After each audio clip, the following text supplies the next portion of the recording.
7 సంవత్సరాలు అయిందా? ఏ సంవత్సరం వెళ్ళారు సేవకి? 2017 అంటే ఇంచుమించు 9వ సంవత్సరం. అది 8 years కంప్లీట్ అయిపోయింది. దేవునికి పరిశుద్ధ నామమునకు స్తోత్రం. ఎందుకు మన సంఘం నుంచి సేవకు వెళ్ళట్లేదు? ఇప్పుడు ఒక సంఘం ఉందంటే ఆ సంఘం నుంచి దేవుని కొరకు సేవ చేయవారు వెళ్ళకపోతే ఆ సంఘం యొక్క పేరేంటి తెలుసా? ఆ సంఘం యొక్క పేరేంటి? గొడ్రాలు. ఒక సంఘం నుంచి సేవకు వెళ్ళని వారు అంటే సీయోను కొరకు జన్మింప చేయకపోతే ఆ సంఘము గొడ్రాలుగా ఉంది. అవునా కదా?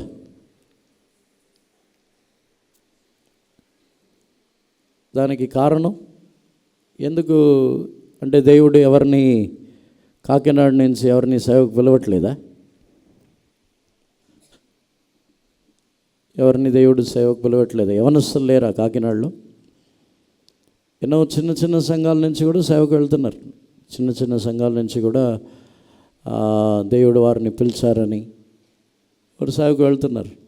తల్లిదండ్రులతో పోరాడి ఎలాగో సేవకు వెళ్తున్నారు. దేవునికి పిలుపుని కనపరిచి, దేవుడు అసలు మమ్మల్ని పిలవట్లేదు, సేవ చేయాలనే వాంఛ ప్రేమ ఏమీ లేదు అంటున్నారా? సరే, సేవ చేయాలని వాంఛ ఉన్న వాళ్ళ చేతులేదని చూద్దాం. యవనస్తుల్లో దేవుని కొరకు సేవ చేయాలి నేను అనే వాంఛ నాకుంది. దేవుడు నన్ను పిలవలేదు కానీ నాకు ఒక వాంఛ ఉంది. ఎవరు లేరా కాకినాడలో? ఒక్కరు కూడా? మన కాకినాడ సంఘం యొక్క పరిస్థితి ఇలా ఉంది. దేవునికి పరిశుద్ధ నామమునకు స్తోత్రం. ఎందుకు ఎవరికి వాంఛ లేదు? యేసు ప్రభు తన యొక్క శిష్యుల్ని ఆయనని వెంబడించమని పిలిచిన సందర్భం, ఆయనని వెంబడించమని పిలిచిన పరిస్థితి, ఆ దినములో ఉన్న పరిస్థితి ఏ విధముగా ఉంది? అప్పుడు దేవుని మందిరములో పరిసయ్యులు, శాస్త్రులు పూర్ణముగా దేవుని మందిరమని పాడు చేసిన దినములు. ఆ దినముల్లో యేసు ప్రభు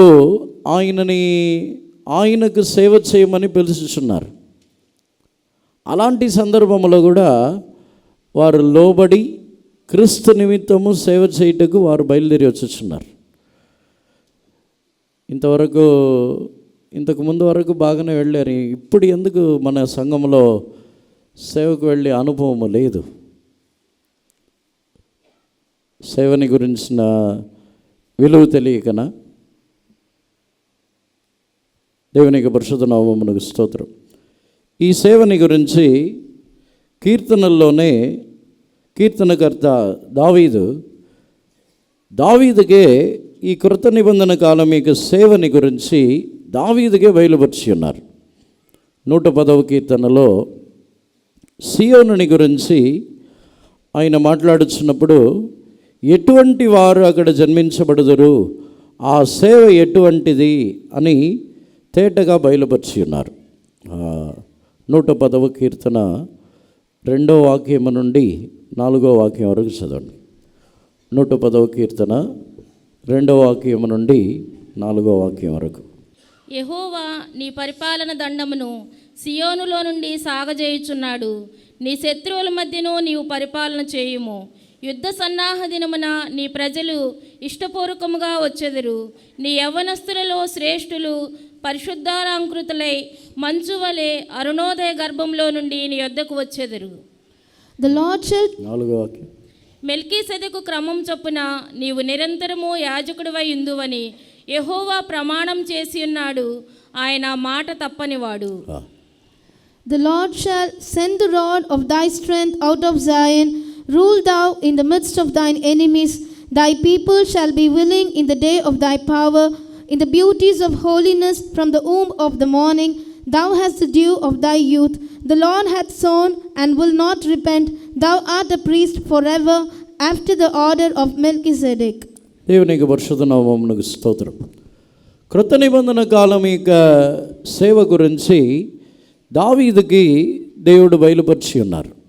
దావీదు ఒక ప్రవక్త దావీదు ప్రవచనముగా ఈ కార్యమని చెప్పుచున్నాడు. దేవునికి పరిశుద్ధ నామమునకు స్తోత్రం.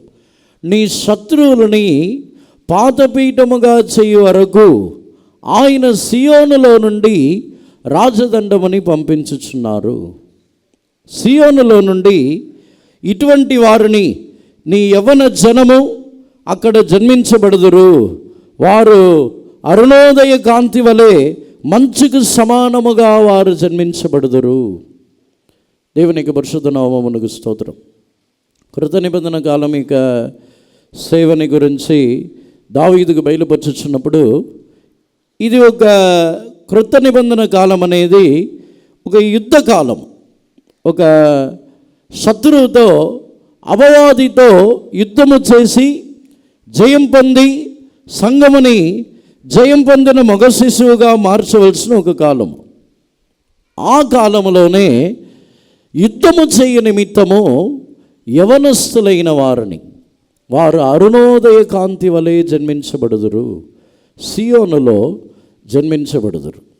అంటే ఆ వాక్యం యొక్క అర్థమని చూసినట్లయితే ఈ కృత నిబంధన కాలములో ఈ మెల్కిసెదెకు యొక్క క్రమముని బట్టి సేవ చేయ నిమిత్తము యవనస్తులైన వారిని ఎందుకు జన్మింపజేయుచున్నారంటే ఒక మగ శిశువుని సంఘము కనాలి.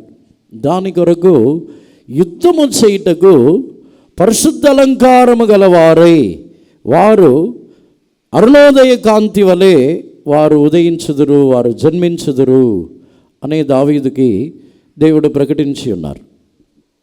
ఇది దావీదుకి చెప్పబడిన తర్వాత ఎన్నో వేల సంవత్సరములకు తర్వాత యేసు ప్రభు ద్వారా యేసు ప్రభు ఆయన అనేక యవనస్తులైన వారిని పిలిచి ఈ కృత నిబంధన కాలములో అపవాదితో సాతానుడితో యుద్ధము చేసి జయం పొందుటకు వారిని ఏర్పరచుకొని ఉన్నారు.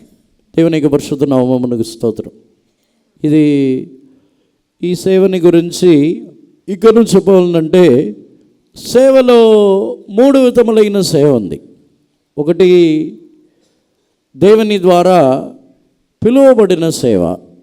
రెండవది వారు తమను తామే ఇష్టపూర్వకముగా వారు కోరుకొని ఒక సేవ. మూడవదిగా ఇతరులు జీతము కొరకు వారిని నియమించుకొని ఒక సేవ ఉంది. దేవునికి పరిశుద్ధ నామమునకు స్తోత్రం. లోకంలోనే ఇటువంటి 3 విధములైన సేవ ఉంది. వీరు ఎవరిని కూడా దేవుడు ఆపట్లేదు, కానీ ఈ సేవలో ఒక వ్యత్యాసం ఉంది. కోరుకొని ఉన్న సేవ అని చెప్పినట్లయితే తిమోతికి పౌలు రాయించినప్పుడు ఆ సేవ కోరుకొని ఉన్న ఒక సేవ. మీరు ఒకవేళ అధ్యక్ష పనిని కోరుకున్నట్లయితే, దేవుడు మిమ్మల్ని ఏర్పరచుకున్నట్లయితే, లేకపోతే దేవుడు మిమ్మల్ని పిలిచినట్లయితే అని చెప్పకుండా తిమోతికి ఇలా రాయిస్తున్నాడు, మీరు కోరుకున్నట్లయితే ఇటువంటి వారై ఉండవలను. తిమోతికి రాసిన మొదటి పత్రిక 3వ అధ్యాయము 1వ వాక్యంని చదవండి. ఎవడైనను అధ్యక్ష పదవిని ఆశించిన ఎడల అట్టివాడు దొడ్డ పనిని అపేక్షించుచున్నాడను మాట నమ్మదగినది. This is a true saying, if a man desire the office of a bishop, he desireth a good work. దేవునికి పరిశుద్ధ నామమునకు స్తోత్రం. ఇది ఆశించుచున్న ఒక సేవ. అధ్యక్ష పనిని దేవుని కొరకు సేవ చేయవలనని కోరుకొని సేవ చేయించిన ఒక అనుభవం ఇది. ఇలా లోకములో చాలామంది దేవుని కొరకు నేను సేవ చేయాలని వాంఛతో సేవ చేసినప్పుడు వారికి కొన్ని అర్హతలని చెప్పుచున్నాడు అపోస్తలుడైన పౌలు. వారు ఈ విధముగా ఉండాలి. తిమోతికి రాసిన పత్రికలు చదివినప్పుడు వారు ఇటువంటి వారే ఉండాలి, సొంత కుటుంబముని వారు పోషించదగిన వారే ఉండాలి అని కోరుకొనిన వారికి ఇటువంటి ఒక అర్హతని చెప్పుచున్నాడు. దేవునికి పరిశుద్ధ నామమునకు స్తోత్రం. కొందరిని కూలి కొరకు ఈ దినములలో జీతమిచ్చి కూలి కొరకు కొందరిని నియమించుచున్న సేవ కూడా ఉన్నది. దేవునికి పరిశుద్ధ నామమునకు స్తోత్రం. కానీ మెల్కీసెదెకు యొక్క క్రమముని బట్టి అయిన సేవ అంటే దేవుడే ప్రమాణపూర్వకముగా తాను నిర్ణయించిన ఒక సేవ. ఈ సేవ వచ్చి ఇప్పుడు ప్రస్తుత కాలంలో జరుగుతున్న నిర్ణయించబడినది కాదు. దావీదు యొక్క కాలంలోనే ఈ కార్యముని గురించి ముందుగానే ఆయన నిర్ణయించి ఉన్నారు. వాటిని గురించి మనం 110వ కీర్తనలో చదివి ఉన్నాం. దీనిని గురించి హెబ్రీయులకు రాసిన పత్రికలో కూడా అపోస్తలుడైన పౌలు మరలా దానిని రూఢిపరచుచున్నాడు. ప్రమాణపూర్వకముగా ఈ సేవ నియమించబడి ఉన్నది, దీనిని ఆయన మార్చరు, ఇది మార్చరని చెప్పుచున్నారు. హెబ్రీయులకు రాసిన పత్రిక 7వ అధ్యాయము 20వ వాక్యమని చదవండి. ఆ ధర్మశాస్త్రము దేనికిని సంపూర్ణ సిద్ధి కలుగ చేయలేదు గనుక ముందీయబడిన ఆజ్ఞ బలహీనమైనందునను నిష్ప్రయోజనమైనందునను అది నివారణ చేయబడి ఉన్నది. అంతకంటే శ్రేష్టమైన నిరీక్షణ దాని వెంట ప్రవేశపెట్టబడెను. దీని ద్వారా దేవుని యొద్దకు మనము చేరుచున్నాము. మరియు ప్రమాణము లేకుండా యేసు యాజకుడు కాలేదు కనుక ఆయన మరి శ్రేష్టమైన నిబంధనకు పూట కాపాయెను. వారైతే ప్రమాణము లేకుండా యాజకులగుదురు గాని ఈయన నీవు నిరంతరము యాజకుడవై ఉన్నావని ప్రభువు ప్రమాణం చేసెను. ఆయన పశ్చాత్తాపపడుడు అని ఈయనతో చెప్పిన వాని వలన ప్రమాణపూర్వకముగా యాజకుడాయెను. For the law made nothing perfect, but the bringing in of a better hope did, by the which we draw nigh unto God.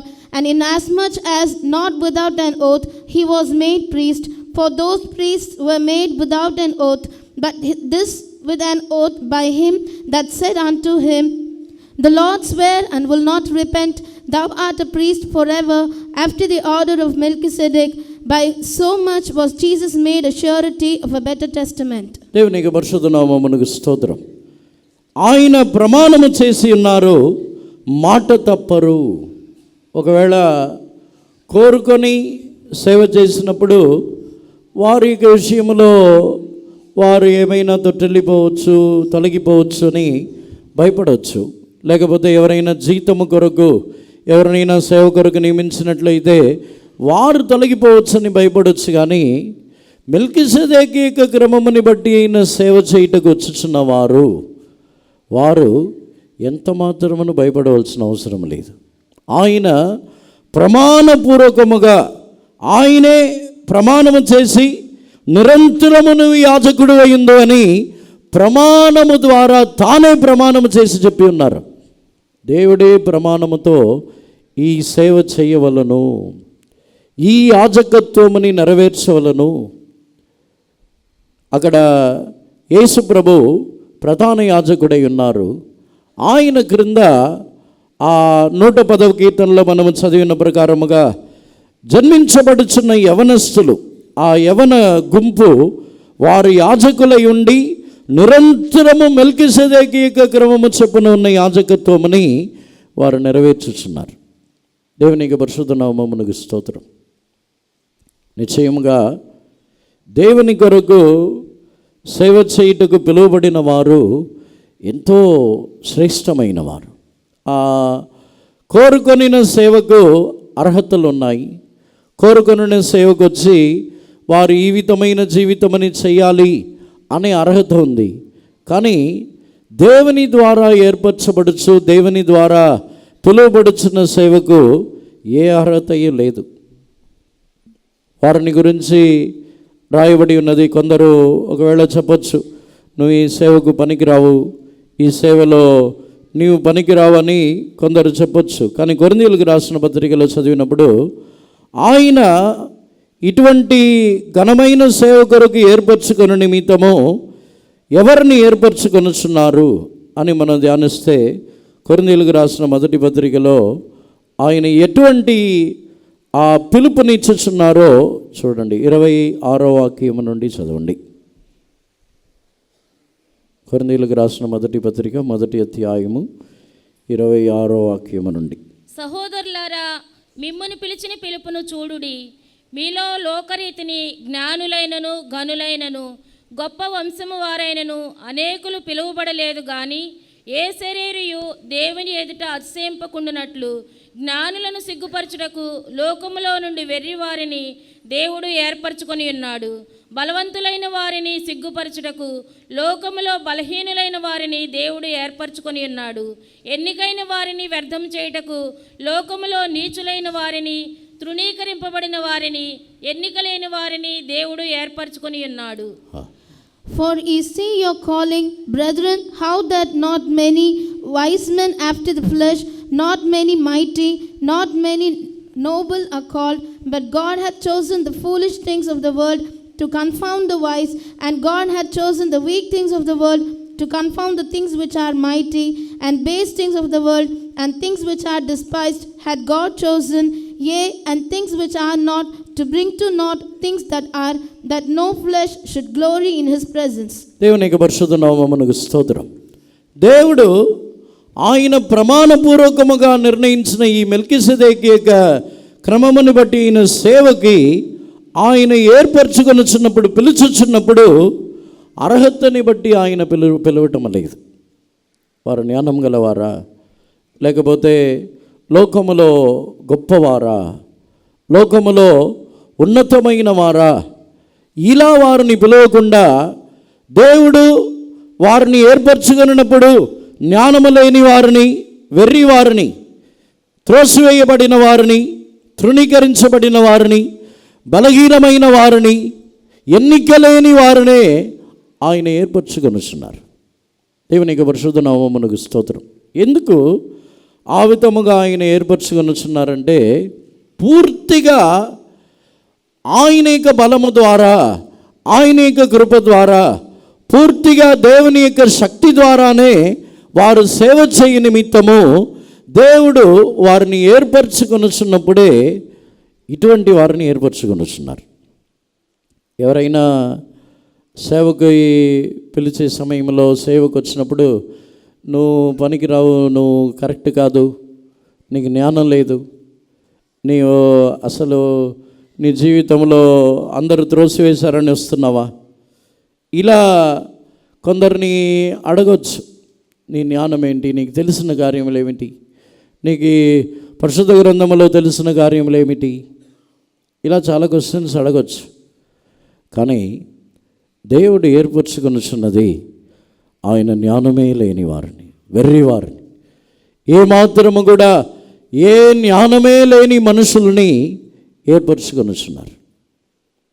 ఒకవేళ చాలామంది ఈ సేవకు రాకుండా ఉండటానికి కారణము, మాకు అర్హత లేదు, మాకు యోగ్యత లేదు, మా జీవితంలో మేము ఈ సేవ చేయటకి ఎంత మాత్రమును యోగ్యత లేదు అని ఒకవేళ ఆగిపోవచ్చు.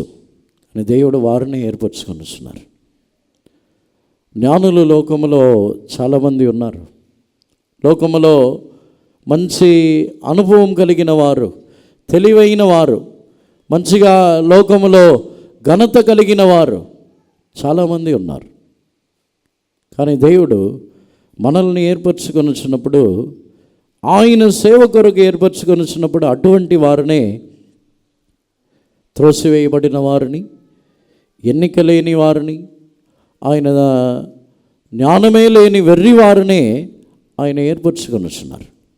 దేవునికి పరిశుద్ధ నామమునకు స్తోత్రం. ఎందుకు వారిని ఏర్పరచుకొనుచున్నారంటే, వారు తమ యొక్క దేవుని కొరకు సేవకు వచ్చిన తర్వాత ఏ కార్యములో కూడా అతిశయపడకుండా, గర్వించకుండా ఉండుటకు ఆయన ఏర్పరచుకొనుచున్నారు. ఆయనే ఇదే 1 కొరింథీయులకు 1 అధ్యాయము చివరి వాక్యములో మనం చదివినప్పుడు చదవండి. అతిశయించువాడు ప్రభువునందే అతిశయింపవలెను అని వ్రాయబడినది నెరవేరునట్లు దేవుని మూలముగా ఆయన మనకు జ్ఞానమును, నీతియు, పరిశుద్ధతయు, విమోచనము నాయను. That according as it is written, he that glorieth, let him glory in the Lord. దేవుని మూలముగానే అతిశయపడుటకు ఆయనే జ్ఞానము, ఆయనే నీతి, ఆయనే పరిశుద్ధత, ఆయనే విమోచనయు ఆయను. దేన్ని గురించి అతిశయపడటానికి లేదు. నేను పరిశుద్ధుడును గనుక దేవుడు నన్ను ఏర్పరచుకొని ఉన్నారని చెప్పడానికి లేదు. దేవుడు ఆయనే పరిశుద్ధతయు, ఆయనే విమోచనయు, ఆయనే జ్ఞానమును, ఆయనే నీతి ఆయను. మనం ఏర్పరచబడినది ఈ సేవ కొరకు ఏర్పరచబడటం అనేది కేవలము దేవుని నీతిని బట్టి, దేవుని యొక్క ఆయన జ్ఞానముని బట్టి, ఆయన యొక్క పరిశుద్ధతని బట్టి, ఆయన విమోచించటం ద్వారానే మనం ఏర్పరచబడి ఉన్నాం. ఈ సేవలో గర్వించటకు మేము సేవకు రావడానికి ముందు ఎలా ఉండేవాళ్ళని తెలుసా అని చెప్పడానికి ఎవరికి వీల్లేదు. సేవకు వచ్చే ముందు మేము ఎంత జ్ఞానులము తెలుసా, మేము ఎంత గనులము తెలుసా, సేవకు వచ్చే ముందు మేము ఎంత గొప్పవారము, ఎంత గొప్ప కుటుంబంలో నుంచి వచ్చామో తెలుసా అంటే అవన్నీ అబద్ధం. దేవుడు వాళ్ళని ఏర్పరచుకోరు. అవన్నీ ఒట్టి మాటలు. దేవుడు ఏర్పరచుకొని వచ్చినది వెర్రివారిని, దేవుడు ఏర్పరచుకొని వచ్చినది మనము త్రోసివేయబడిన వారిని. దేవుడు ఒకవేళ సేవకు తీసుకొని వచ్చిన తర్వాత ఆయన యొక్క జ్ఞానముని ఇవ్వచ్చు, ఆయన యొక్క బలముని ఇవ్వచ్చు, ఆయన యొక్క శక్తిని ఇవ్వచ్చు. కానీ అంతకుముందు మేము జ్ఞానము గలవారము, అనుభవం గలవారము, మంచిగా అన్ని సామర్థ్యములు గలవారమని ఎవరైనా చెప్పినట్లయితే అది అబద్ధం. దేవుడు వారిని ఏర్పరచుకొనటం లేదు. దేవునికి పరిశుద్ధ నామమునకు స్తోత్రం. అపోస్తలుడైన పౌలుని ఏర్పరచుకున్నప్పుడు ధర్మశాస్త్రముని బట్టి అన్నిటిలో సామర్థ్యం గలవాడు, ధర్మశాస్త్రముని బట్టి అన్ని విషయముల్లో చదువుకొనినవాడు, కానీ కృత నిబంధన సేవని గురించి ఏమీ తెలియనివాడు, శూన్యం. మనం అనుకుంటున్నాం పౌలు కూడా జ్ఞానం గలవాడని. పౌలు అన్నిటిలో జ్ఞానం గలవాడు, గమాలీయుల పాదములో ఉండి చదువుకొనినవాడు. పౌలు వచ్చి ధర్మశాస్త్రముని బట్టి నేరమొప్పబడని వాడు, ధర్మశాస్త్రములు అన్నిటినీ చదివినవాడు, అన్నిటిలో జ్ఞానం గలవాడే. కానీ కృత నిబంధన సేవ విషయమునకు వస్తే దేవుడు అతన్ని సంధించిన తర్వాత ఏమీ తెలియట్లేదు, నేను ఏం చేయాలి ఇప్పుడు అంటున్నాడు. అపోస్తల కార్యములో చదివినప్పుడు, అపోస్తల కార్యములో దేవుడు అతన్ని సంధించి పౌలుని పిలిచినప్పుడు అక్కడ తాను అన్నిటినీ ఎరిగిన వాడి వలె మాట్లాడటం లేదు. నేను ఇప్పుడు ఏమి చేయాలి, నేను ఏమి చేయకోరుచున్నావు? అపోస్తల కార్యము 9వ అధ్యాయము 4వ వాక్యం నుండి చదవండి. అప్పుడు అతడు నేల మీద పడి, సౌలా సౌలా, నీవేళ నన్ను హింసించుచున్నావని తనతో ఒక స్వరము పలుకుట వినెను. ప్రభువా, నీవెవడవని అతడు అడుగుగా, ఆయన, నేను నీవు హింసించుచున్న యేసును, లేచి పట్టణంలోనికి వెళ్ళుము, అక్కడ నీవు ఏమి చేయవలనో అది నీకు తెలుపబడినని చెప్పెను. And he fell to the earth and heard a voice saying unto him, Saul, Saul, why persecutest thou me? And he said, Who art thou, Lord? And the Lord said, I am Jesus whom thou persecutest. It is hard for thee to kick against the pricks. And he, trembling and astonished, said, Lord, what wilt thou have me to do? And the Lord said unto him, Arise and go into the city, and it shall be told thee what thou must do. పౌలు అడుగుచున్నాడు, ప్రభువా, నేను ఏమి చేయవలనని కోరుచున్నావు? అంతవరకు అన్నీ తెలుసు, ఏం చేయాలో తెలుసు. అంతవరకు ధర్మశాస్త్రముని బట్టి తాను ఎవరిని న్యాయం తీర్చాలి, ధర్మశాస్త్రముని బట్టి ఎవరి వద్దకు వెళ్ళాలి, ఎక్కడికి వెళ్ళాలి, ఎలా ఆరాధించాలి అన్నీ తెలుసు. కానీ దేవుడు పిలిచిన తర్వాత ఏమీ తెలియలేదు. ప్రభువా, నేనేమీ చేయాలి? శూన్యముగా మారిపోయాడు. దేవునికి పరిశుద్ధ నామమునకు స్తోత్రం. దానికి తర్వాత పౌలుకి ఆయనే నేర్పించుచున్నారు. ఆయన నేర్పించినప్పుడు తనకున్న అంతకుముందున్న ధర్మశాస్త్రము, లోకం యొక్క జ్ఞానం అంతా కూడా పెంటకు పోగా మారిపోయింది. దేవునికి పరిశుద్ధ నామమునకు స్తోత్రం. మన జీవితంలో కూడా మనం అనుకోవచ్చు, నాకు సేవ గురించి అన్నీ తెలుసు, సేవ గురించి, సేవ ఎలా చేయాలి, ఏ విధముగా చేయాలి, దేవుడు ఎలా పిలుస్తారో అన్నీ తెలుసని మనం అనుకున్నట్లయితే మనల్ని దేవుడు పిలవరు.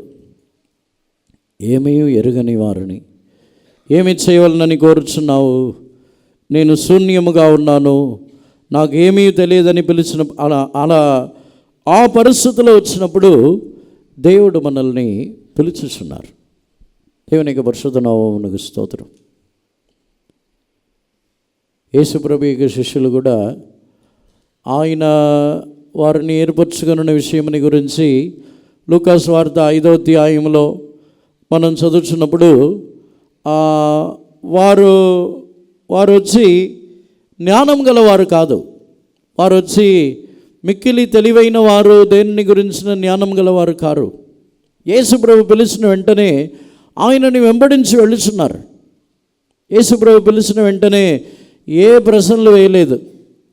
యేసుప్రభు పిలిచిన వెంటనే ఎందుకు వెంబడించాలి, ఎందుకు మీతో కూడా రావాలి, మేము వచ్చి ఏం చేయాలి, మేము వచ్చిన తర్వాత మా సేవ ఏంటి, ముందు అన్నీ తెలుసుకోలేదు, ఏమీ తెలియదు. నా వెంబడి రండి అంతే, నా వెనకాల రండి అని అంతే చెప్పారు, అంతే. వేరే ఏమీ తెలియదు వాళ్ళకి. వెనకాల వెళ్ళి ఏం చేయాలి, తర్వాత మా పోషణ ఏమిటి, మా జీవితం ఏంటి, మా తల్లిదండ్రుల యొక్క పరిస్థితి ఏంటి, మా ఇంటి పరిస్థితి ఏంటి. వారు ఎవరు ధనవంతులు కాదు. యేసుప్రభుని వెంబడించటకు పిలువబడిన శిష్యులను ఎవరిని కూడా ధనవంతులు కాదు. కానీ వారు యేసుప్రభు పిలిచిన వెంటనే ఆయనని వెంబడించచ్చు వెళ్ళి ఉన్నారు. కొంతమంది చాలా జ్ఞానం గలవారై మేము అన్నీ వదిలేసి రాలేము, మా ఇంటి పరిస్థితి ఇలా ఉంది, మేము వదిలేసి వస్తే మా ఇంటి పరిస్థితి ఏంటి, ఒకవేళ మేము సేవకు వెళ్ళి నిలబడగలమో లేమో, మనం వచ్చి దేవుని కంటే మించిన జ్ఞానం గలవారు. మన ఇంటి పరిస్థితి ఏమీ తెలియకుండా పిలిచారా దేవుడు? చాలామంది చాలా తెలివైన వాళ్ళు, చాలా జ్ఞానం గలవాళ్ళు. దేవుడు పిలిచారు కానీ మా ఇంటి పరిస్థితి, మేము మా తల్లిదండ్రుల విషయంలో ఏం చేయాలి, వాళ్ళ పరిస్థితి ఏంటి, వాళ్ళు ఇలాంటి పరిస్థితుల్లో ఉన్నారు, వాళ్ళ పరిస్థితి దేవునికి తెలియదా? వాళ్ళ ఇంటిలో మీ తల్లిదండ్రుల యొక్క కార్యము, లేకపోతే తర్వాత భవిష్యత్తులో ఉన్న కార్యము ఏమీ తెలియదా?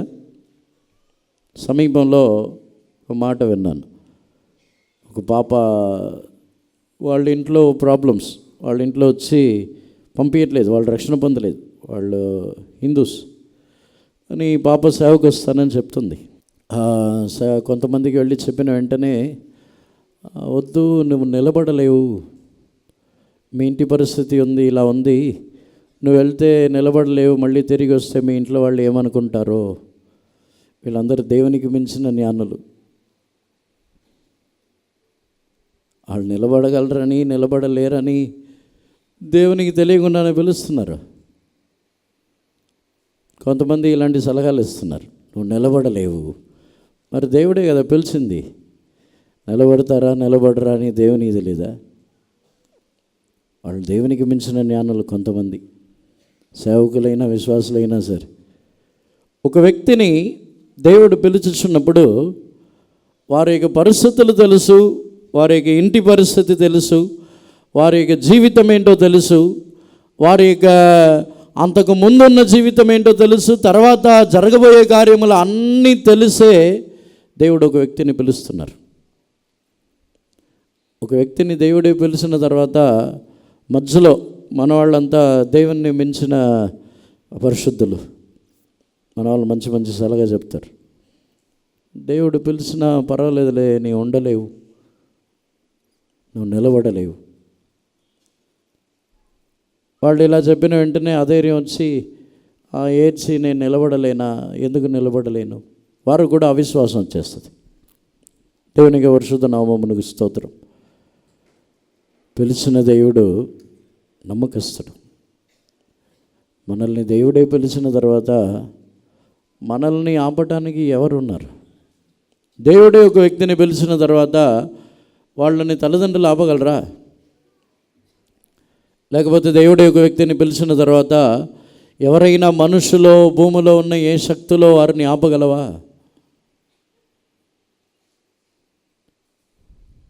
చాలామంది దేవుని యొక్క పిలుపుని తక్కువగా అనుకొనుచున్నారు. ఆయన ఒక వ్యక్తిని ఏర్పరచుకొనుచున్నప్పుడు ఆయన అన్నిటినీ పరిశీలించి ఆయన యొక్క పూర్ణమైన శక్తిని, విశ్వాసముని, ఆయన యొక్క బలముని నమ్మి ఆయన ఏర్పరచుకొనుచున్నారు. ఒక వ్యక్తిని పిలిచినప్పుడు మన శక్తి, మన బలము, మన యొక్క సామర్థ్యం, మన యొక్క జ్ఞానము, వీటన్నిటినీ నమ్మి పిలుస్తారా మనల్ని? మనం చివరి వరకు నిలబడతాం. వీళ్ళు మంచివాళ్ళు, చాలా మంచివాళ్ళు, చాలా పరిశుద్ధులు, వీళ్ళు చాలా వైరాగ్యం గలవాళ్ళు, అలా పిలుస్తారా? వాటిని నమ్మి పిలవరు. అది మారిపోవచ్చు, పరిస్థితులను బట్టి మారిపోయింది. అని దేవుడు పిలుచుచున్నది ఆయన మనకు అనుగ్రహించుచున్న కృపని నమ్మి పిలుచుచున్నారు. ఆయన మనకు చేయుచున్న సహాయముని నమ్మి పిలుచుచున్నారు. ఆయన మనకిచ్చే అభిషేకముని నమ్మి పిలుచుచున్నారు. ఆయన మనలో క్రియ చేయుచున్న రూపాంతర క్రియలని నమ్మి పిలుస్తున్నారు.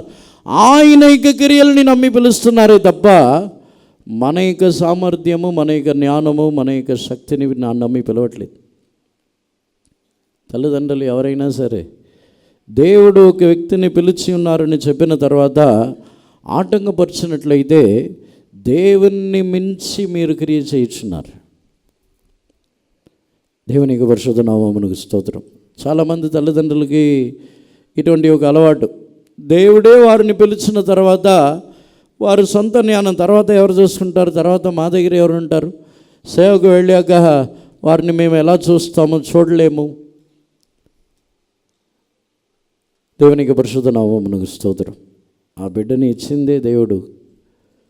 ఒకవేళ మన యొక్క జీవితంలో తల్లిదండ్రులైన వారు మనకు ప్రేమ బాగా ఎక్కువైపోయి మేము పంపించము, మేము అలా చేయము, దేవుడు పిలిచిన వెళ్ళటానికి లేదు, కుదరదుగా అలా అనుకుని ఉంటే దేవుడు ముందే ఆ పిల్లల్ని ఇవ్వకుండా చేసి ఉంటారు,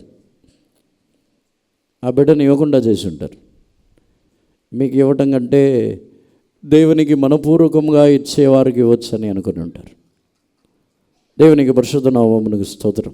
ఇసాకు విషయంలో అబ్రహాముని ఇలాగే పరీక్షించుచున్నారు.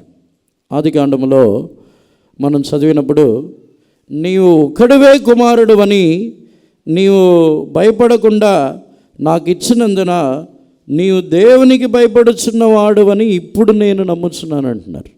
ఆదికాండము 22వ అధ్యాయము 12వ వాక్యంని చదవండి. అప్పుడు ఆయన, ఆ చిన్నవాని మీద చెయ్యి వేయకము, అతని నేమియూ చేయకము, నీకు ఒక్కడై ఉన్న నీ కుమారుని నాకియ్య వెనుతీయలేదు గనుక నీవు దేవునికి భయపడివాడవని ఇందువలన నాకు కనబడుచున్నదనెను.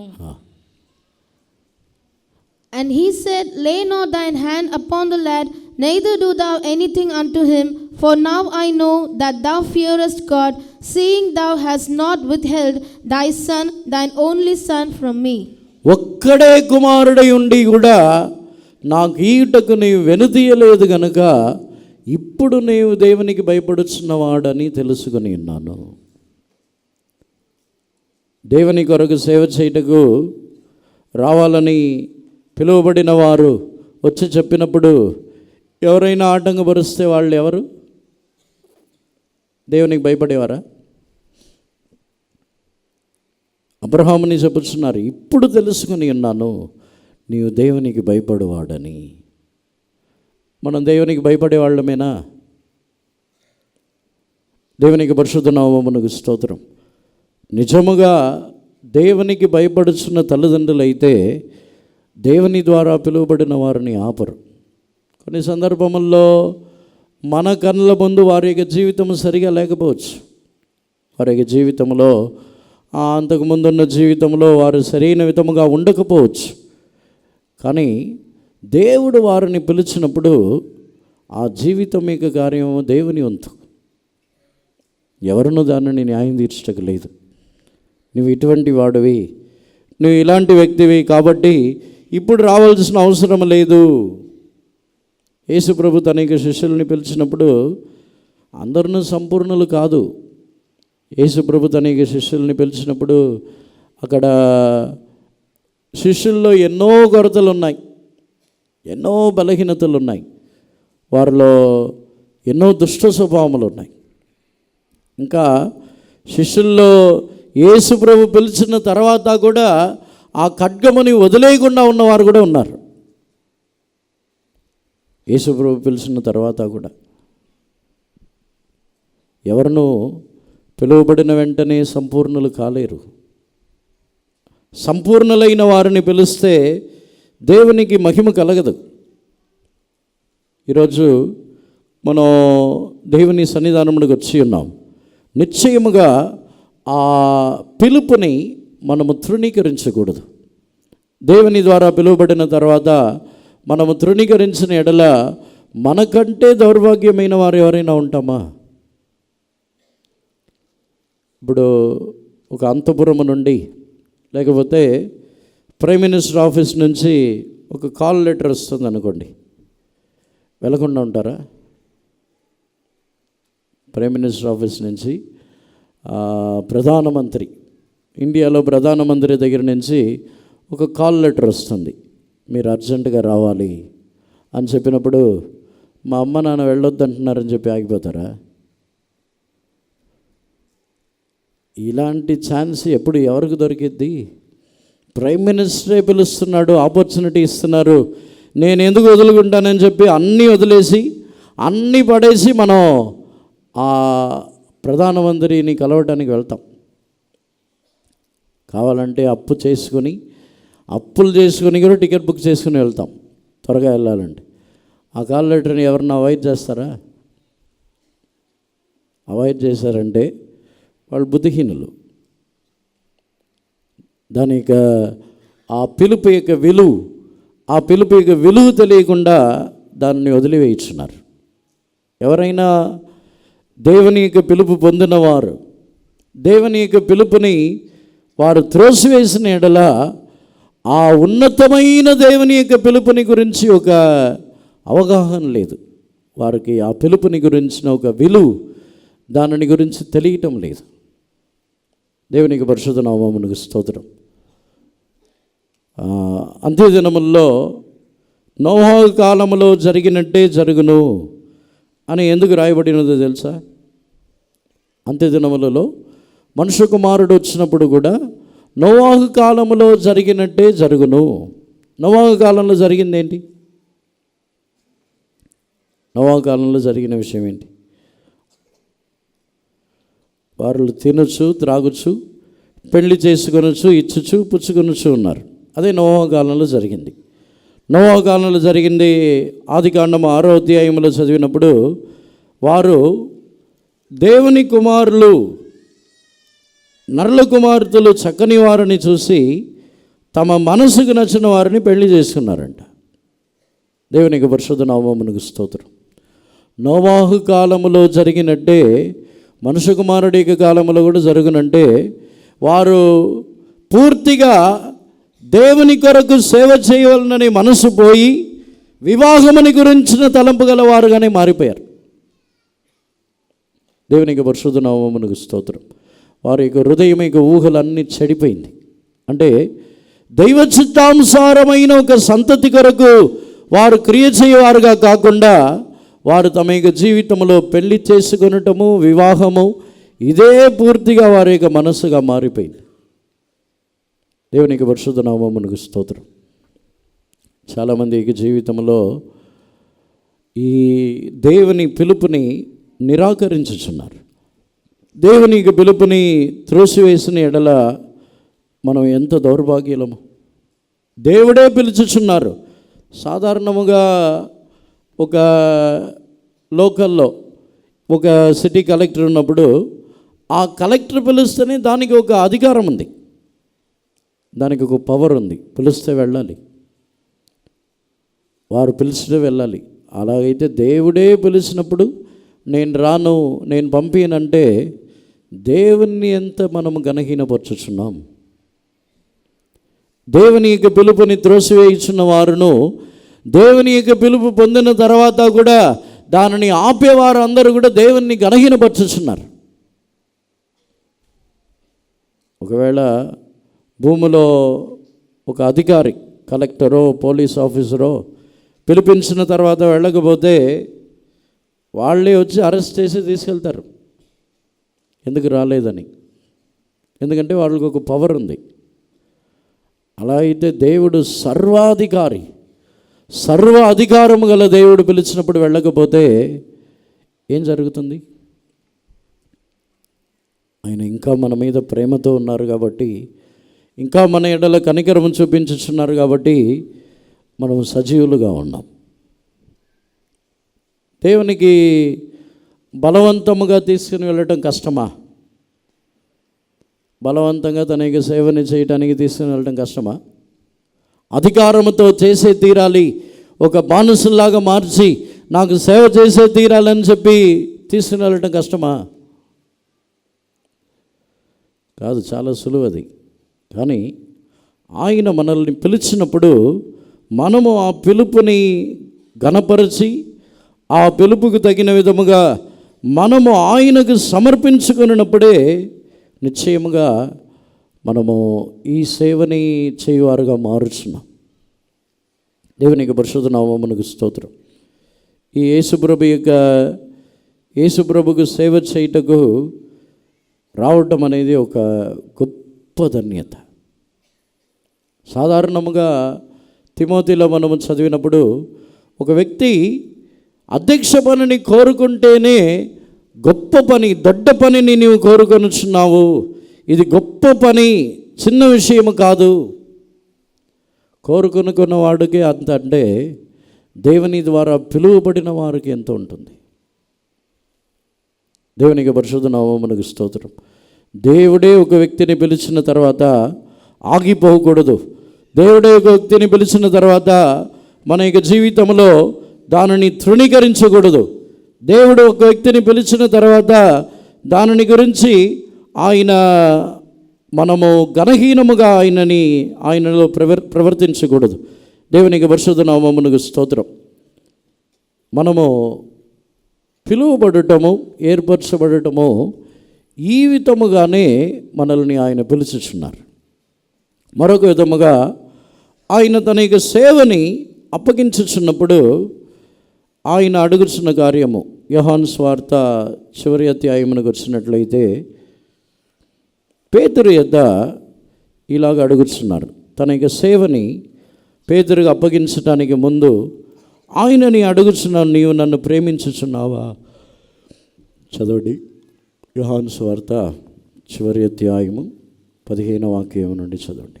వారు భోజనం చేసిన తరువాత యేసు సీమోను పేతురును చూచి, యోహాను కుమారుడైన సీమోను, వీరికంటే నీవు నన్ను ఎక్కువగా ప్రేమించుచున్నావా అని అడుగుగా, అతడు, అవును ప్రభువా, నేను నిన్ను ప్రేమించుచున్నానని నీవే ఎరుగుదువని ఆయనతో చెప్పెను. So when they had dined, Jesus said to Simon Peter, Simon, son of Jonas, lovest thou me more than these?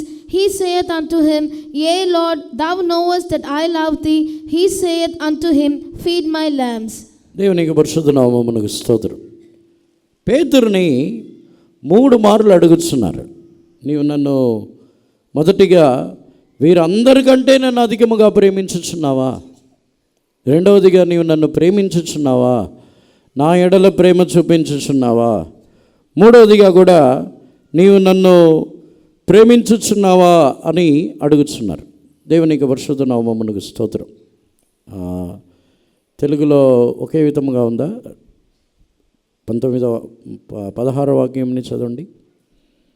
మరలా ఆయన, యోహాను కుమారుడైన సీమోను, నన్ను ప్రేమించుచున్నావా అని రెండవసారి అతన్ని అడుగుగా, 17వ వాక్యం. మూడవసారి ఆయన, యోహాను కుమారుడైన సీమోను, నన్ను ప్రేమించుచున్నావా అని అతనిని అడిగెను. ఇంగ్లీష్లో, He saith to him again the second time, Simon, son of Jonas, lovest thou me? He saith unto him the third time, Simon, son of Jonas, lovest thou me? దేవునికి పరిశుద్ధ నామమునకు స్తోత్రం. కానీ తమిళ్లో 3 సార్లు డిఫరెంట్గా ఉంది. దేవునికి పరిశుద్ధ నామమునకు స్తోత్రం.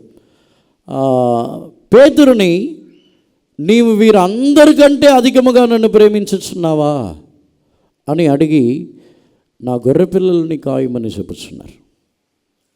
మన జీవితంలో యేసు ప్రభు ఆయన కొరకు సేవ చేయటానికి ఆయన కోరుకొనుచున్న ఒకే ఒక అర్హత ప్రేమించటం. వీరందరికంటే నన్ను అధికముగా ప్రేమించుచున్నావా? యేసు ప్రభుని నిజముగా ప్రేమించిన వారు ఆయన కొరకు సేవ చేయటకు వచ్చుచున్నారు. నీవు నన్ను ప్రేమించుచున్నావా? ఈరోజు మనలో క్రీస్తుని ప్రేమించే ప్రేమ లేదా? అన్నిటికంటే అందరికంటే యేసుప్రభుని ప్రేమించినట్లయితే నిశ్చయంగా యేసుప్రభు కొరకు సేవ చేయడానికి వస్తారు. లోకము కొరకు కాదు. లోకముని ప్రేమించేవారు యేసుప్రభుని సేవించలేరు. మనలో నిజముగా క్రీస్తు యొక్క ప్రేమ ఉన్నట్లయితే ఆయనని మనము ఆయన కొరకు సేవ చేయటకు వచ్చుచున్నాం. నీవు నన్ను ప్రేమించుచున్నావా? అపోస్తలుడైన పౌలు కూడా చెప్పుచున్నాడు, ఆ క్రీస్తు ప్రేమ నన్ను బలవంతము చేయుచున్నది.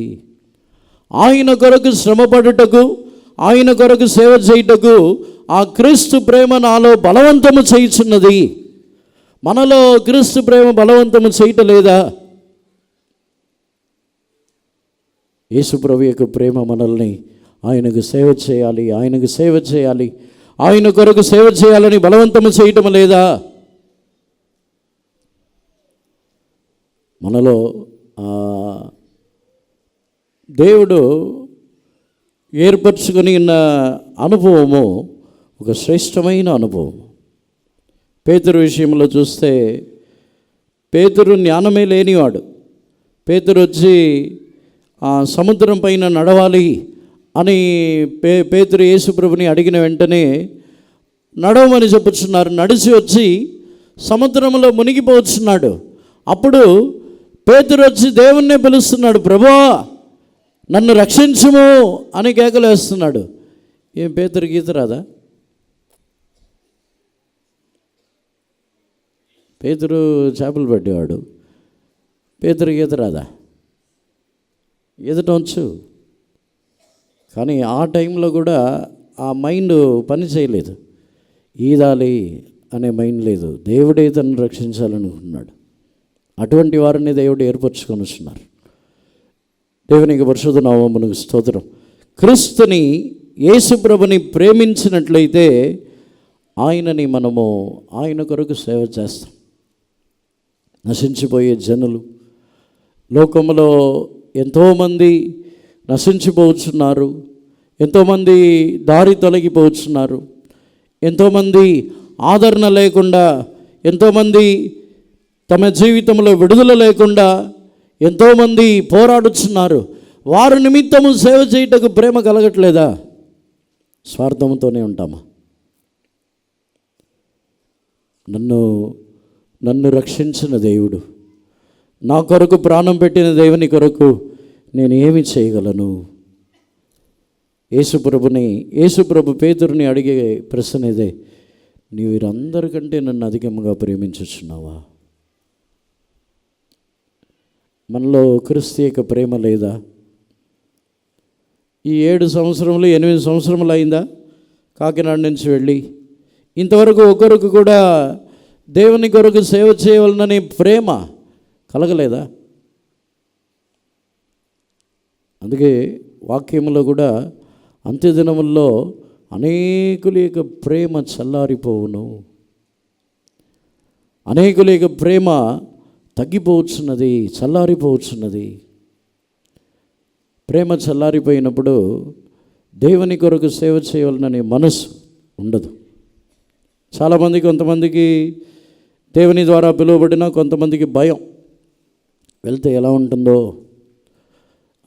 మన సంఘంలో ఒక తప్పైన ప్రచారం ఏంటంటే, సేవ చాలా కష్టం, చాలా కష్టం. నాకు తెలిసినంత వరకు నేను దేవుని కృప ద్వారా సేవకు వచ్చి ఇప్పుడు 23 సంవత్సరాలు. ఇప్పటి వరకు నాకు కష్టంగా ఏమీ అనిపించలేదు. సేవలో నాకేం కష్టం లేదు, ఏ కష్టాలు లేవు. ఒకరోజు కూడా భోజనం లేకుండా లేదు. ఒకరోజైనా ఎండలో వానలో రూములు లేకుండా లేదు. ఒకరోజైనా ఎవరన్నా కొట్టినట్టో లేకపోతే ఎవరైనా హింసించినట్టో లేదు, ఏమీ లేదు. ఏం కష్టం? ఎక్కువ అయితే మన సేవలో కథలు కడతారు అంతే, వేరేముంటుంది. అది పెద్ద విషయమా? అది పెద్ద విషయమే కాదుగా, అది అసలు విషయమే కాదు. 1000 మంది 10,000 మంది వచ్చి కథలు కట్టినా ప్రాబ్లమే లేదు. దేవునికి కదా మనం జవాబు చెప్పాల్సింది. దేవునికి మనం జవాబు చెప్పాల్సింది ఉంటే ఎవరు కథలు కడితే భూమిలో ఉన్న మంచి ఉన్నతమైన స్థాయిలో ఉన్న వాళ్ళు వచ్చి కథలు కట్టినా ఏం జరగదు అక్కడ, అవన్నీ ఏమీ చేయలేవు. కొంతమంది ఇలా చెడు ప్రచారం చేస్తున్నారు, చాలా కష్టం.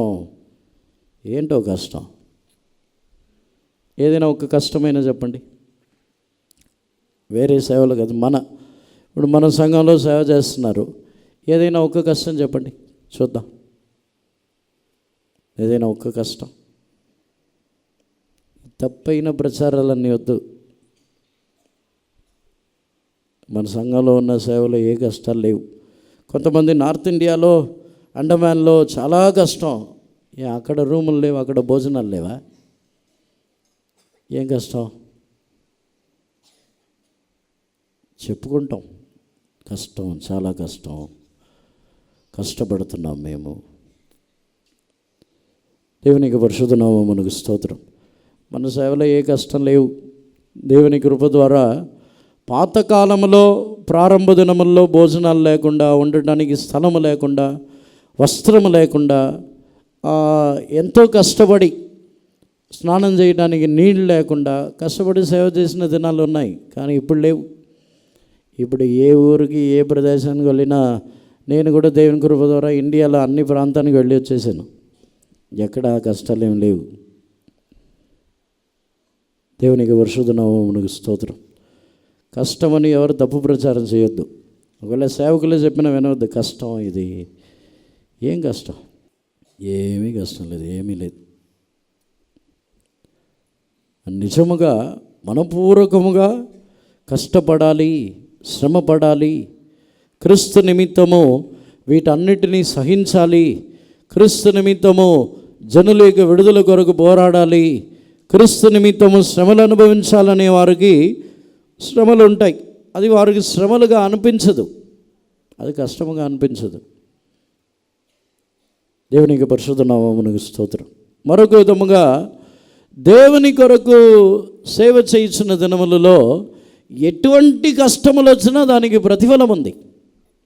ఎటువంటి హింసలు, ఎటువంటి బాధలు ఏది వచ్చినా క్రీస్తు నిమిత్తము అనుభవించుచున్న ప్రతి వాటికి ప్రతిఫలం ఉంది.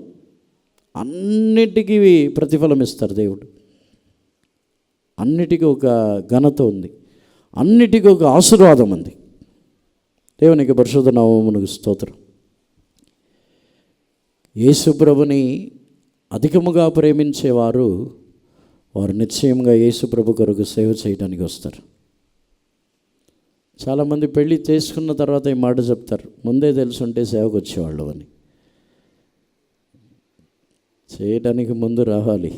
చేసుకున్న తర్వాత ఇంట్లో బాధలు, భార్య భర్త పిల్లలు ఇక బాధలు తట్టుకోలేక ఇవన్నీ తెలుసుంటే, ముందే తెలుసుంటే సేవకు వచ్చి ఉంటానండి. అవన్నీ తెలిసిన తర్వాత కాదు, తెలియకముందే క్రీస్తు యొక్క ప్రేమని బట్టి మనము సేవ చేయడానికి రావాలి. క్రీస్తు యొక్క ప్రేమని బట్టి మనం ఆయనని ప్రేమించి సేవ చేయడానికి రావాలి. దేవునికి పరిశుద్ధ నామమునకు స్తోత్రం. నిజముగా ఎందుకు నువ్వు నన్ను ప్రేమించుచున్నావా అని అడుగుతున్నారంటే, ప్రేమతో ఉన్న వారికి భయం ఉండదు. వారి సేవలో ఇలా జరిగిద్దా, అలా జరిగిద్దా, వాళ్ళు ఇలా చేస్తారా, వీళ్ళు ఇలా చేస్తారా, ఏమైనా కీడు సంభవించిద్దా, ఎవరైనా కొడతారా, తిడతారా, ఎవరైనా చంపేస్తారా, అలాంటి భయాలే ఉండవు.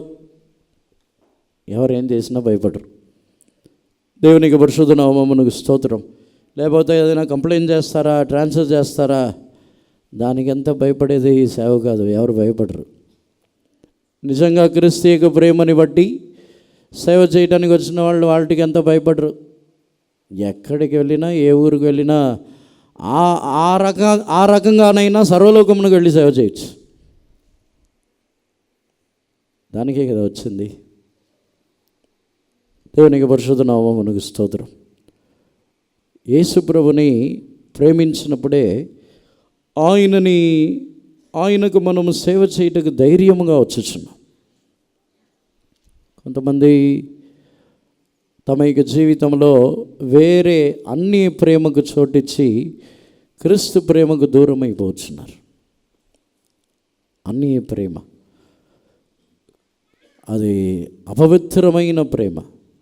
వాటికి చోటిచ్చి క్రీస్తు యొక్క ప్రేమకు దూరం అయిపోయి దేవునికి సేవ చేయడానికి భయపడుతున్నారు. దేవునికి సేవ చేయడానికి రావడానికి భయపడుతున్నారు. ఈ వాక్యములను ఎందుకు చెబుతున్నామంటే, సేవకు వచ్చేవారి గురించి మాత్రమే కాదు, సేవకు పంపించేవారిని దానిని గురించి ఒక గ్రహింపు కలిగి ఉండాలి. దేవునికి పరిశుద్ధ నామమునకు స్తోత్రం. యేసు ప్రభు కట్టబడి ఉన్న గాడిదని విప్పి దేవుడు ఆ యేసు ప్రభు దానిని అడుగుచున్నారని చెప్పిన వెంటనే వాటికి యజమానుడు వెంటనే తీసుకెళ్ళమని చెప్పుచున్నాడు. ఆ యజమానుడికి సొంతమైనదే, కానీ యేసు ప్రభుకు కావాలి అని చెప్పిన వెంటనే పంపిస్తున్నాడు. ఒకవేళ ఆ యజమానుడు ఆ గాడిదని ఉపయోగించుంటే బరువులు మోపించుంటాడు. యజమానుడు ఆ గాడిదని ఉపయోగించి ఉంటే తన యొక్క జీవితంలో పనులన్నిటికీ ఉపయోగించి ఉంటాడు. కానీ యేసు ప్రభు దానిని ఉపయోగించడం ద్వారా కొన్ని వేల సంవత్సరాల తర్వాత కూడా ఆ గాడిద గురించి మాట్లాడుతున్నాం ఇప్పుడు. ఒకవేళ యజమానుడు ఆ గాడిద యజమానుడు గురించి యజమానుడు ఉపయోగించుంటే ఆ గాడిద గురించి ఎవరన్నా పట్టించుకుంటారా? అన్నిట్లాగా నార్మల్గా అది బరువులు మోసింది, చచ్చింది, అయిపోయింది, ఇంకా అంతే. ఆ గాడిద గురించి ఎవరన్నా మాట్లాడతారా? యేసుప్రభు అడిగినప్పుడు, యేసుప్రభు అవి కావాలని అడిగినప్పుడు ఇచ్చినందున ఇప్పటి వరకు 2000 సంవత్సరాలు దాటిపోయింది జరిగి, ఇప్పటి వరకు ఆ గాడిద గురించి మాట్లాడుతున్నాం. అది ప్రయోజనముగా ఘనపరచబడింది. యేసుప్రభుని మోసినందున ఘనపరచబడింది. మన జీవితంలో చాలామంది పెళ్ళి, వివాహమే తమ యొక్క జీవితంలో ముఖ్యమైనది. అదే ఆ వివాహ జీవితమే చేయాలని కోరుకొనుచున్నారు. దేవుని ఉద్దేశ ప్రకారముగా వివాహ జీవితము దేవుని చిత్తమైనదైతే ఆ వివాహ జీవితమని చేయాలి. కానీ దేవుడు పిలిచిన తర్వాత తమ యొక్క జీవితంలో వివాహ జీవితమనే చేయాలని కోరుకున్నట్లయితే అది పూర్తిగా దేవునికి విరోధమైన ఒక కార్యం. యేసుప్రభు కొరకు సేవ చేయుటకు అనేకులు రావాలి, ప్రేమతో రావాలి. ఎవరైనా బలవంతంతో నువ్వు రావాలని పిలిచేది కాదు. మనం జ్ఞానము లేకుండా, దేవుని పిలుపుని గురించిన ఒక గ్రహింపు లేకుండా, దేవుని పిలుపుని గురించి వాటి విలువ తెలియకుండా మనం ఆగిపోవచ్చున్నాం. చాలామందిని దేవుడు పిలిచి ఉన్నారు, కానీ కొంతమంది ఆ పిలుపుని తృణీకరించుచున్నారు. సాధారణమైన లోక సంతోషము కొరకు, లోకములో ఉన్న కొన్ని కార్యముల కొరకు ఆ పిలుపుని తృణీకరించుచున్నారు. ఒక స్థలంలో ఇలా ఒక కార్యం జరిగింది. ఒక పాప సేవకు వస్తానని చెప్తే వాళ్ళ ఇంట్లో వాళ్ళు ఒప్పుకోలేదు. ఇంకా బలవంతంగా నేను వెళ్ళి తీరుతానంటే వాళ్ళు ఏం చేశారంటే తెలివిగా అమ్మాయికి ఒక మొబైల్ ఫోన్ కొని ఇచ్చారు, స్మార్ట్ ఫోన్, ఒక 2 వీలర్ కొని ఇచ్చారు. ఆ సంవత్సరం ఆగిపోయింది. ఇంకా మొబైల్ ఫోన్ని వాడటం మొదలుపెట్టి మొబైల్ ఫోన్ని వాడి 2 వీలర్ అంతా ఉపయోగిస్తూ చివరిలో నేను సేవకే రానని చెప్పేసింది. వాళ్ళు ఎంత తంత్రమైన వాళ్ళు పూర్తిగా. కానీ నిజముగా క్రీస్తు యొక్క ప్రేమతో వారు దేవుని సేవ చేయాలని కోరుచున్న వారు ఇదే మొబైల్ ఫోన్ కొనిచ్చినా, 2 వీలర్ కొనిచ్చినా, ఏమి ఇచ్చినా వాళ్ళని ఆపలేము. దేవుని ప్రేమతో వారు దేవుని సేవ చేయటకు వచ్చుచున్నారు. ఈరోజు ఇది ఒక ఆశీర్వాదం. సియోన్ అంటే అర్థం ఏంటి తెలుసా? సియోను అంటే అర్థం ఎవరైనా తెలిసిన వాళ్ళు చెప్పండి. చాలా సంవత్సరాల నుంచి సియోన్ అనే మాట వింటున్నాము కదా. సియోను అనే దానికి అర్థం ఎవరైనా పాత విశ్వాసులు? సియోన్ అంటే అర్థం ఏంటి? సందేశ్ దేవుని పట్టణం. అది దేవుని పట్టణం, అది మీనింగ్ కాదు. మీనింగ్ నాకు కావాల్సిన మీనింగ్. సియోన్ అంటే అర్థం అది దేవుని పట్టణం, ఉన్నతమైన స్థలం, అది ఉత్తర దిక్కునున్న స్థలం, ఇవన్నీ ఓకే. నాకు కావాల్సింది మీనింగ్. సండే స్కూల్ టీచర్స్, సియోను అంటే అర్థం దేవుని కొరకు కాదు, అది అన్నీ సెపరేటెడ్, అది కాదు. దేవుని నివాస స్థలం అవన్నీ చెప్పొచ్చు, అర్థం అది కాదు. అంటే పేరుకి అర్థం ఉంటుంది కదా, ఒక పేరుకి సియోన్ అనే మాటకు ఒక అర్థం ఉంది. కాదు, ఉన్నతమైన స్థలం కాదు. అది హైయెస్ట్ ప్లేస్ అంటే దావీదు ఒక ఉన్నతమైన స్థలం అని పట్టుకున్నాడు. నిత్యములో కూడా సియోనే ఉన్నతమైన స్థలం, అదే హైయెస్ట్ పొజిషన్. అంటే ఉన్నతమైన స్థలం అంటే హైట్ అని మాత్రమే కాదు, అదొక హైయెస్ట్ పొజిషన్. అది కూడా కాదు, అర్థం అది కాదు. సియోన్ అనే మాటకు అర్థం వచ్చి సూర్యకిరణాలు, సూర్యకాంతి అనేది సియోన్ యొక్క మాటకు అర్థం. దేవునికి పరిశుద్ధ నామమునకు స్తోత్రం. నిజముగా సియోను కొరకు పిలువబడిన వారే సర్వలోకమునకు వారు వెలుగుగా మారుచున్నారు. సూర్యకాంతి, సూర్యోదయ కాంతి, సూర్యుడి యొక్క కాంతి, అదే సియోన్ అనే మాటకు అర్థం. దేవునికి పరిశుద్ధ నామమునకు స్తోత్రం. నిశ్చయముగా ఈ మెల్కీసెదెకు యొక్క క్రమముని బట్టి సేవ చేయుటకు పిలువబడిన వారు సర్వలోకమునకు వారు వెలుగుగా మారుచున్నారు. మనం ఏదో ఉద్యోగములు చేయొచ్చు, ఏదో ఉద్యోగంలో ఒక హైయెస్ట్ పొజిషన్కి వెళ్ళిన వెంటనే మా పిల్లలు చాలా హైయెస్ట్ పొజిషన్, ఈ ఆఫీసర్గా ఉన్నారు, ఈ ఆఫీస్లో ఒక హైయెస్ట్ పొజిషన్లో ఉన్నారని గొప్ప చెప్పుకుంటాం. కానీ అన్నిటికంటే హైయెస్ట్ పొజిషన్ ఈ సియోన్. భూమిలో చేయించున్న అన్ని పనుల కంటే దేవుని కొరకు, ఇప్పుడు భూమిలోనే హైయెస్ట్ పొజిషన్ అంటే ప్రెసిడెంట్, ప్రైమ్ మినిస్టర్ అనుకోండి. దేవుడే ఉన్నతమైన వారు. దానికి తర్వాత అయిన వారు ఎవరుంటారు?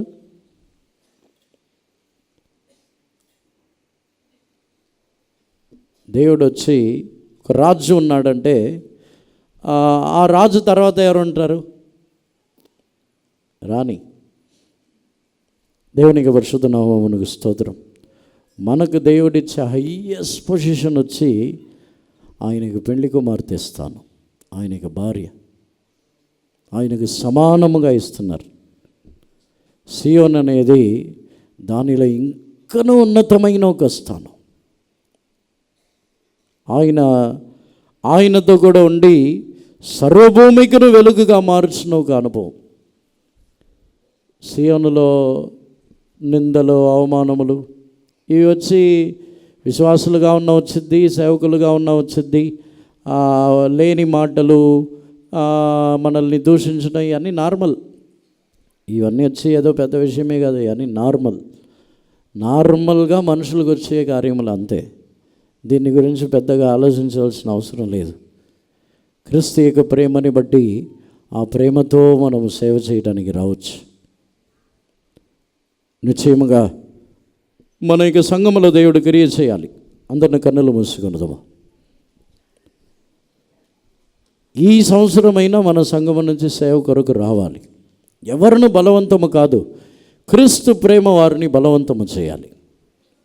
అదేవిధముగా ఒక వ్యక్తి దేవుని యొక్క సేవ కొరకు పిలువబడిన తర్వాత వారికి ఎవరినూ ఆటంకముగా ఉండకూడదు. చాలామంది